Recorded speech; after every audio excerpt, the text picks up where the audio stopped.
Hi dears, ഈ green sari എനിക്ക് നന്നായി ചേരുന്നുണ്ടല്ലേ? എനിക്കും തോന്നി. പക്ഷേ ഇതൊന്നും എൻ്റെ സാരിയല്ല. ഇതൊക്കെ നമുക്ക് ബോക്സ് ഫോൾഡ് ചെയ്ത് കൊടുക്കേണ്ട സാരികളാണ്.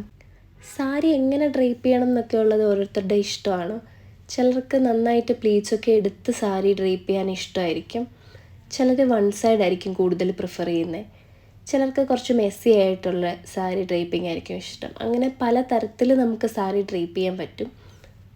എപ്പോഴും പ്ലീറ്റ്സൊക്കെ നന്നായി ഡിഫൈൻ ചെയ്ത് അയൺ ചെയ്തെടുക്കാൻ താല്പര്യമുള്ളവർക്ക് ബോക്സ് ഫോൾഡ് ചെയ്ത സാരീസ് ഒരു ബെറ്റർ ഓപ്ഷൻ തന്നെയാണ്. മാത്രമല്ല ഇതൊരു ടൈം കൺസ്യൂമിങ് പരിപാടിയും കൂടിയാണ്. ഈ സാരി നമുക്ക് ഡ്രേപ്പ് ചെയ്യാനായിട്ടൊരു 5 minutes ഒക്കെ എടുക്കത്തുള്ളൂ. സോ ആ 3 സാരീസും ബോക്സ് ഫോൾഡ് ചെയ്ത് പാക്കിങ്ങിന് വേണ്ടി റെഡി ആയിട്ടിരിക്കുന്നതാണ് നിങ്ങൾ ഈ കാണുന്നത്. ഇനി ഇത് അവർക്ക് ഈസി ആയിട്ട് ഡ്രേപ്പ് ചെയ്യാൻ പറ്റും.